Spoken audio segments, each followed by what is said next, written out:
Hello students, I hope आप लोगों की तैयारी चल रही होगी अब तक। जो भी आपने पढ़ा है, जो भी मैंने आपको पढ़ाया, जितना भी पढ़ाया है उससे रिलेटेड अब मैं आज आया हूँ लेकर के इंपॉर्टेंट टॉपिक्स। जैसे कि आप देख सकते हो important questions of chapter 1 science, यानी कि केमिकल रिएक्शन एंड इक्वेशन के कुछ इंपॉर्टेंट टॉपिक्स। आपको सर इंपॉर्टेंट टॉपिक्स तो बहुत बार बहुत जगह से मैंने देखा होगा, हर जगह से मैंने देख लिया, हमारे टीचर्स ने ही बता दिया, सर आपने भी कई बार बताया। मैं अभी जो इंपॉर्टेंट टॉपिक्स या इंपॉर्टेंट क्वेश्चंस बताने वाला हूँ वो बताने वाला हूँ आपके चैप्टर से, ठीक है। यानी हम लोग सब तरफ से पढ़ लेते हैं, लेकिन अपने बुक के यानी जो एनसीईआरटी के जो चैप्टर हैं उसको रीड ही नहीं करते, उसको देखते नहीं, उसके रिएक्शंस को, उसके स्टेटमेंट्स को ध्यान नहीं देते, और अक्सर क्वेश्चंस वहीं से छूट जाते हैं। एक्चुअली कहते हैं ना कि आपने घर के बाहर सब कुछ देख लेते हैं और घर के अंदर क्या है पता ही नहीं हमें। तो ऐसा वाला सिस्टम जो कहानी है वो हो जाता है हमारे साथ। तो मैं आपको अभी फिलहाल एनसीईआरटी जो बुक है उसके जो चैप्टर 1 है उस बुक को, मैं चैप्टर मेरे सामने खुला हुआ, आप चाहो तो बुक ओपन कर सकते हो, नहीं तो कोई बात ही नहीं है। अभी मैं ऐसे ही बता रहा हूँ आपको, ठीक है। और मैं लिख के भी बताऊंगा कि क्या इंपॉर्टेंट है यहाँ से और क्या यहाँ से क्वेश्चंस बन सकते हैं या बनते हैं।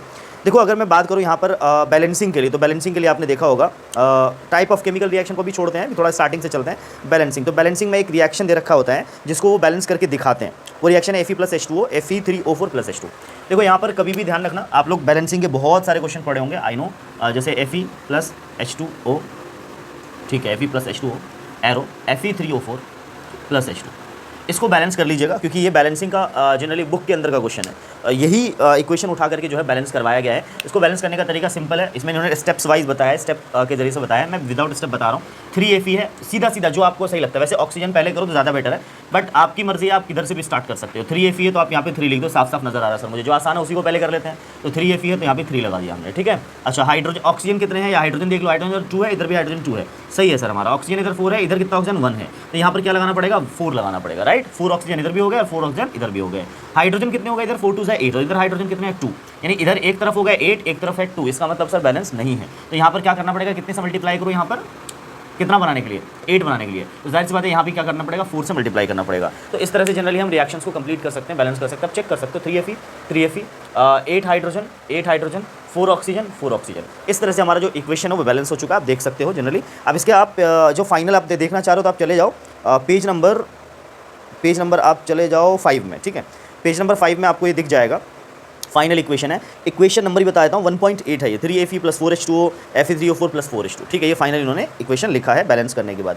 बैलेंस क्यों करते हैं मैंने कई बार बता रखा है, मैंने इसके इनटेक्स्ट क्वेश्चन सारे सॉल्व किए हैं। चैट उसमें डिस्क्रिप्शन मैंने लिंक दे दिया, आप चाहो तो जाके देख सकते हो, पूरा सोल्यूशन है। इनटेक्स्ट एक्सरसाइज का पूरा सोल्यूशन मैंने डाल रखा है, आप चेक कर सकते हो, ठीक है। हमारे डिस्क्रिप्शन में लिंक दे रखा है, इसको देखने के बाद। उसके बाद जो इंपॉर्टेंट इक्वेशंस आते हैं, important types of chemical equation में जो सबसे पहला अपना वो है क्विक लाइम वाला इक्वेशन, जो बहुत बार पूछा जाता है, घुमा फिरा के आपसे क्वेश्चन कई बार पूछा जाएगा। क्विक लाइम क्या होता है बच्चों, CaO होता है, कैल्शियम ऑक्साइड को क्विक लाइम बोलते हैं, राइट।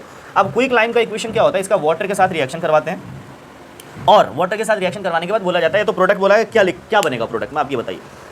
तो सिंपल है, कैल्शियम ऑक्साइड है, क्विक लाइम है, ठीक है। क्विक लाइम को वाटर से रिएक्शन करेंगे तो क्या बनेगा बच्चों, स्लैग लाइम बनता है, CaOH का होल ट्वाइस बनेगा, ठीक है। इसको बोलते हैं स्लैग लाइम या लाइम वाटर भी बोला जाता है इसको, ठीक है बच्चों, क्लियर है। CaO के बारे में पता है आपको, अगर मान लो आपसे बोल दिया जाए कि लाइम वाटर कैसे बनाया जाता है, ये भी क्वेश्चन आता है, तो आप बोलोगे when quick lime is added to the water, जब क्विक लाइम को वाटर में ऐड करते हैं तो क्या बनता है, स्लैग लाइम बनता है, कैल्शियम हाइड्रोक्साइड बनता है। अब कैल्शियम हाइड्रोक्साइड के बारे में कुछ इंपॉर्टेंट चीज़ें याद रख लो। कैल्शियम हाइड्रोक्साइड एक तरह का बेस होता है, ध्यान रखना, ठीक है। क्या है ये, बेस है। उसके बाद कैल्शियम हाइड्रोक्साइड इंग्रेडिएंट है किसका, पता है आपको, एंटासिड का इंग्रेडिएंट है कैल्शियम हाइड्रोक्साइड। तो एंटासिड जनरली आपको पता है, एंटासिड के 3 इंग्रेडिएंट्स याद रखना, पेपर में मैंने देखा है कई बार क्वेश्चंस पूछे गए कि एंटासिड के 3 इंग्रेडिएंट्स बताइए, तो कौन कौन है, calcium hydroxide, milk of magnesia and baking soda. Yes exactly, calcium hydroxide, milk of magnesia जिसको MgOH का होल ट्वाइस भी कहते हैं, और बेकिंग सोडा।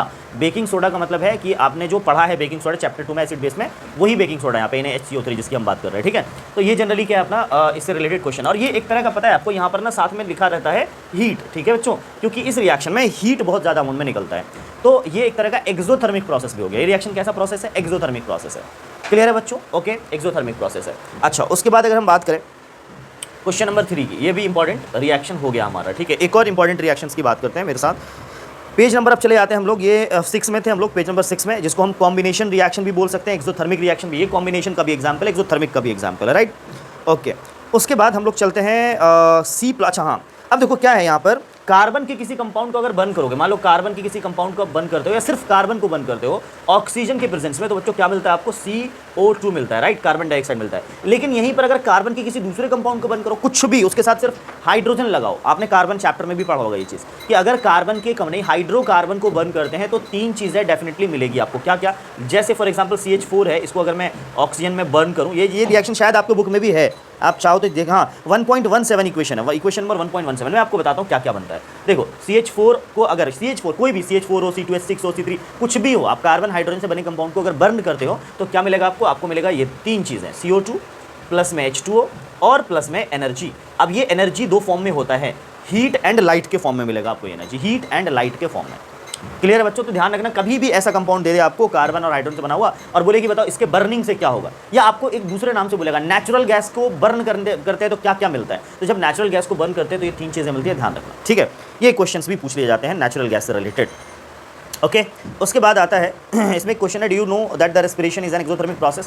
क्वेश्चन भी है ये एनसीईआरटी में आपके कि रेस्पिरेशन एक्सोथर्मिक प्रोसेस है कैसे, तो आप बता सकते हो उसको आराम से कि रेस्पिरेशन के दौरान क्या होता है, हमारे बॉडी के अंदर ग्लूकोज का ऑक्सीडेशन होता है और ऑक्सीडेशन के बाद एनर्जी रिलीज होती है, इसीलिए हम कहते हैं कि एनर्जी रिलीज हो रही है, तो इसलिए हम कहते हैं कि रेस्पिरेशन क्या एक्सोथर्मिक प्रोसेस है। तो आपको इसको इंग्लिश में एकदम आसान वर्ड में बोलना है, ऐसा कोई लंबा चौड़ा इंग्लिश नहीं बनाना कि we know that during respiration the glucose is oxidised and energy is released, ठीक है, that is why the respiration is called the exothermic process, simple language में, ठीक है।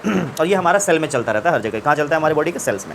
अच्छा उसके बाद एक और रिएक्शन, हाँ देखो इन्होंने रेस्पिरेशन को भी उठा लिया, रेस्पिरेशन के रिएक्शन को भी इन्होंने लिख दिया है। देखो क्या है रेस्पिरेशन का रिएक्शन में लिखता हूँ C6, रेस्पिरेशन में क्या मैंने क्या बोला आपको, देखो जो मैंने बोला ना उसी को याद रखो, रिएक्शन रट्टा नहीं मारना, आपको रिएक्शन अपने आप याद हो जाए।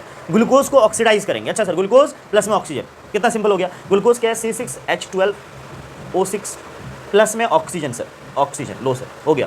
अब क्या बनेगा, तो जाहिर सी बात है जब हम रेस्पिरेशन करते हैं तो क्या क्या निकलता है बॉडी से, कार्बन डाइऑक्साइड निकलता है, वाटर का भी फॉर्मेशन होता है जो हमारी बॉडी यूज करती है, और एनर्जी तो सर बनता ही, रेस्पिरेशन नाम ही क्यों पड़ा फिर, है ना। तो कार्बन डाइऑक्साइड बनेगा CO2 प्लस में वाटर बनेगा H2O और प्लस में एनर्जी मिलेगी, सिंपल सी बात है, और ये एनर्जी हम लोग यूज करते हैं अपनी बॉडी को, ठीक है। तो ये इस तरह से रिएक्शन हो गया। आप यहाँ पे 6 लगा सकते हो, वाई, बिकॉज इसको हमें क्या करना होता है बच्चों, बैलेंस करना होता है, तो बैलेंस आप रिएक्शन लिखो तो और ज़्यादा बेटर। एग्जाम में बैलेंस लिखना जरूरी है सर, आप पे डिपेंड करता है, अगर बोला गया बैलेंस लिखना तो आप लिख सकते हो बैलेंस के लिए, अगर नहीं बोला गया तो आप ऐसे भी छोड़ सकते हो, कोई प्रॉब्लम नहीं है, चीज़ें सही होनी चाहिए, कॉन्सेप्ट सही होना चाहिए आपने जो लगाया है, ठीक है। चलिए उसके बाद देखो एक थर्ड पॉइंट में लिखा हुआ है 1.18 इक्वेशन के नीचे, मैं पढ़ के सुनाता हूं, बुक नहीं भी है तो चलेगा, कोई प्रॉब्लम नहीं है। थर्ड पॉइंट है इसमें, the decomposition of vegetable matter into compost is also an example of an exothermic reaction. अब ये भी आपको ऑप्शन में मान लो एमसीक्यू वाले में क्वेश्चन में दे दिया कि इनमें से बताइए कौन सा एक्सोथर्मिक है कौन सा नहीं है, तो इसमें से मान लो ये वाला आ गया, आपने बुक पढ़ा ही नहीं है तो आप इसको लगा दोगे कि ये एक्सोथर्मिक प्रोसेस नहीं है, जबकि देखा जाए बच्चों तो ध्यान रखना, वेजिटेबल मैटर को जब कंपोस्ट में कन्वर्ट करते हैं, वेजिटेबल मैटर्स कोई भी वेजिटेबल मैटर हो उसको अगर हम कंपोस्ट बनाते हैं, कंपोस्ट पता ना हम लोग खेतों में यूज करते हैं, फील्ड में यूज करते हैं, तो कंपोस्ट में जब कन्वर्ट करते हैं तो ये भी, इसमें भी एनर्जी रिलीज होती है, यस, और इसको हम एक्सोथर्मिक प्रोसेस कहते हैं। तो ये भी पॉइंट याद रखिएगा, लिख लीजिए अगर कहीं पर नहीं हो तो, या याद रखिए, ठीक है। तो ये 3 पॉइंट्स है जिसमें जनरली एनर्जी रिलीज होती है। अदर एग्जांपल ऑफ, तो एक्सोथर्मिक प्रोसेस के एग्जांपल आपको समझ में आ गए, एंडोथर्मिक कॉम्बिनेशन की भी समझ में आ गए। कॉम्बिनेशन मतलब सर क्या होगा, 2 चीज़ें कंबाइन होंगे, एक सिंगल सब्सटेंस बनेगा, प्रोडक्ट में इसको बोलते हैं कॉम्बिनेशन रिएक्शन। क्लियर है, ओके वेरी गुड। अब हम बात करते हैं थोड़ा सा कुछ एंडोथर्मिक प्रोसेस की। एंडोथर्मिक में क्या होता है बच्चों, एक्सोथर्मिक में हीट निकलती है, एंडोथर्मिक में हीट कंज्यूम करते हैं, मतलब हीट देना पड़ता है, हीट प्रोवाइड करना पड़ता है सर, और ये बहुत बेहतरीन और बहुत ही ज़्यादा इंपॉर्टेंट इसके रिएक्शन। जैसे फॉर एग्जांपल एंडोथर्मिक में कैल्शियम कार्बोनेट है, कैल्शियम कार्बोनेट को ब्रेक कर रहा है, तो आप क्या करो, उसको हीट दोगे, तो कैल्शियम कार्बोनेट है, उसको लिखा हमने कैल्शियम कार्बोनेट CaCO3, इसको सर मुझे ब्रेक करना है, तो आपको बिना हीट दिए ये ब्रेक ही नहीं होगा, तो हीट आपको देना पड़ेगा, और वो हीट लिखते हैं बच्चों यहाँ पर हम लोग इस पे एरो पे। देखो हीट के बदले में ना ऐसा ट्रायंगल सा भी बना रहता है, तो आप कंफ्यूज मत होइएगा, ट्रायंगल का मतलब भी हीट होता है, कैल्शियम कार्बोनेट, ठीक है। उसके बाद ये ब्रेक होकर क्या बनाएगा सर, CaO प्लस में CO2 बनाएगा, यस एग्जैक्टली। तो आप इस तरह से बैलेंस करिए, बिल्कुल बैलेंस्ड इक्वेशन है, बैलेंस करने की जरूरत भी नहीं है इसको। तो ये हीट दे करके जैसे हमने कैल्शियम कार्बोनेट को ब्रेक किया, तो एक तरह का एंडोथर्मिक हो गया सर, क्योंकि हीट देना पड़ा, और एक्जैक्टली ये डिकम्पोजिशन का भी एग्जाम्पल। आप बोलोगे सर आप तो डिकम्पोजिशन बोल के चुप कैसे हो गए, ये डिकम्पोजिशन का भी एग्जाम्पल है। वाई, बिकॉज डिकम्पोजिशन रिएक्शन होता क्या है, जब सिंगल सब्सटेंस ब्रेक डाउन होकर के 2 या 2 से ज़्यादा सब्सटेंस में कन्वर्ट हो जाता है, एक सब्सटेंस ब्रेक हुआ टूटा और अलग अलग सब्सटेंस से बना लिए, तो देखो ये डिकम्पोजिशन प्रोसेस है, आप देख सकते हो, क्लियर है। तो ये आपको समझ में आ चुका होगा। अब हम बात करते हैं थोड़ा सा एक और डिकम्पोजिशन रिएक्शन की, बहुत ही इंपॉर्टेंट, आयरन सल्फेट के बारे में। किसके बारे में, आयरन सल्फेट के बारे में। तो इसको मैं इरेज कर देता हूँ पहले, उसके बाद मैं आपको बताता हूँ आयरन सल्फेट। आयरन सल्फेट के बारे में आप लोगों को पता है तो आप लोग कमेंट सेक्शन में कमेंट करके जब तक लिखो आयरन सल्फेट का डिकम्पोजिशन कैसे होगा। देखते हैं FeSO4 के बारे में, जो भी है क्वेश्चन नंबर आप देख लेना, FeSO4 इसको हमने हीट किया और ये ब्रेक हुआ, तो ये बनाता है बच्चों Fe2O3 प्लस में SO2 प्लस में SO3। अब मैं आपको तीनों के बारे में बताता हूँ, इसके बारे में बहुत कुछ जानकारी दूंगा। FeSO4 जनरली देखो क्या है, आयरन सल्फेट का कलर होता है ब्लू ग्रीन, और ब्लू ग्रीन कन्वर्ट हो जाता है Fe2O3, इसको बोलते हैं फेरिक ऑक्साइड। एक होता है फेरस Fe3O4 जिसका कलर ग्रे ब्लैक के आसपास होता है, और ये Fe2O3 का कलर होता है बच्चों रेडिश ब्राउन। क्या होता है, इसका कलर होता है रेडिश ब्राउन, ठीक है, रेडिश ब्राउन। इसका कलर क्या होता है, ब्लू ग्रीन। इसका कलर क्या होता है, ब्लू ग्रीन, ठीक है बच्चों। तो इस तरह से ब्लू ग्रीन से कन्वर्ट हो जाता है रेडिश ब्राउन में। और ये जो दो चीज़ें आपको दिख रही हैं, ये दो चीज़ें क्या है, गैसेस हैं, इसको बोलते हैं gases, sulphur dioxide and sulphur trioxide. मैं आपको इनके बारे में बताता हूँ। सल्फर डाइऑक्साइड के बारे में, सल्फर डाइऑक्साइड पॉइजनस गैस, एक तरह का एसिडिक गैस कहलाता है।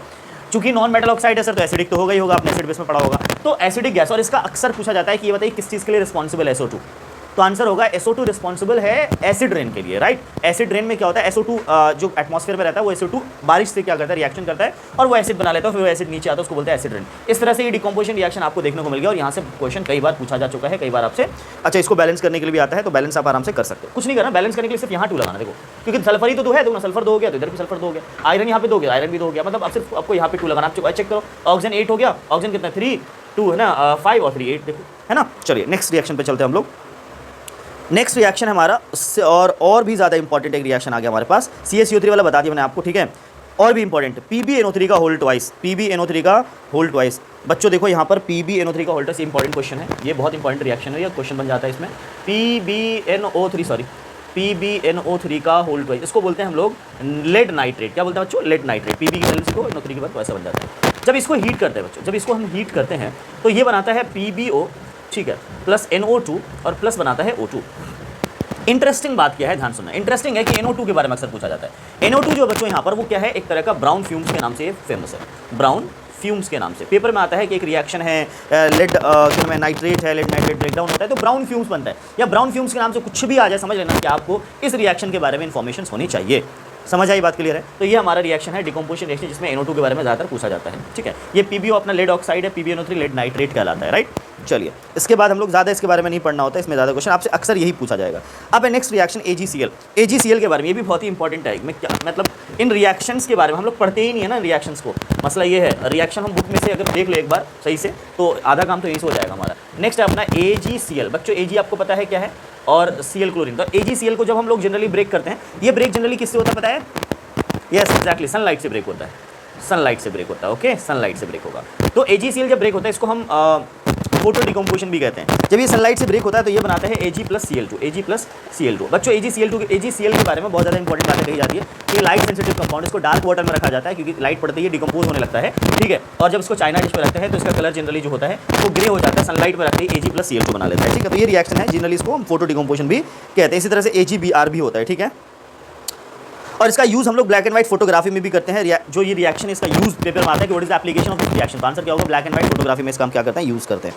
तो ये भी एक तरह से डिकम्पोजिशन है, ध्यान रखना। तो एंडोथर्मिक भी हो जाएगा क्योंकि एनर्जी यूज़ कर रहा है। एक क्वेश्चन है, solution of substance X is use for white washing. White washing में आती वही जो हमने CaO लिखा था, मैंने इसलिए अभी तक नहीं बताया था बिकॉज ये क्वेश्चन आएगा। X used in white washing, जैसी व्हाइट वॉशिंग बोले आप फटाक से दिमाग में लेना, व्हाइट वॉशिंग में एक ही कंपाउंड इसका यूज़ करते हैं, वो है CaO, calcium oxide, quick lime जिसको बोलते हैं। इसका मतलब जो X है वो CaO है। अब बहुत आसान हो गया सर, क्योंकि X पता चल गया। पहले पार्ट में कह रहा है name the substance X and right it's formula. Substance का नाम है क्विक लाइम और फार्मूला है CaO। सेकंड पार्ट में कह रहा है right the reaction of the substance X named in above with water. अच्छा, जो ऊपर नाम आपने लिया X का जो भी है CaO, उसका रिएक्शन वाटर के साथ करके देखो, ये मैंने आपको रिएक्शन करके दिखा दिया है पहले ही। तो ये कितना आसान बन जाता है देखो क्वेश्चन, जैसे आप लोग इसको पढ़ लेते हो तो, ठीक है। उसके बाद है डिस्प्लेसमेंट रिएक्शन है, Fe plus CuSO4, FeSO4 plus Cu, बहुत आसान सा।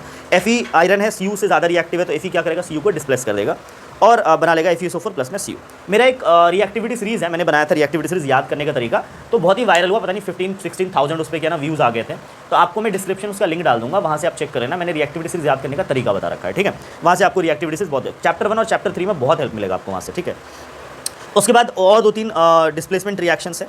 प्रेसिपिटेशन रिएक्शन है, याद रखना, कुछ प्रेसिपिटेट्स के नाम याद रखना आप लोग, ठीक है। चलिए बाकी तो इसमें इतना ज़्यादा, मैं रिएक्शन की आज एक्चुअली बात करने वाला था कि कौन कौन सी रिएक्शन है जो इंपॉर्टेंट पूछे जाते हैं अक्सर, ठीक है। तो अगर आपको थोड़ा बहुत समझ में आया हो, अच्छा लगा हो तो वीडियो को लाइक कीजिएगा। ऐसे ही और भी वीडियोस चाहिए अगर आपको तो कमेंट सेक्शन में लिख के जरूर बताइए, ठीक है। मिलते हैं नेक्स्ट वीडियो में, thank you so much, thanks a lot. मैं लाइव आने वाला हूँ बहुत जल्द, क्योंकि आपके साइंस का पेपर है इसके बाद ही, तो मैं लाइव आके जो भी आपके डाउट्स होंगे मैं सॉल्व करने की कोशिश करूँगा, आप लोग जुड़ जाइएगा। मैं आपको बता दूँगा कि कब है, जो भी आपको नोटिफिकेशन मिल जाएगा, कम्युनिटी में पोस्ट कर दूँगा। Thank you so much, thanks a lot.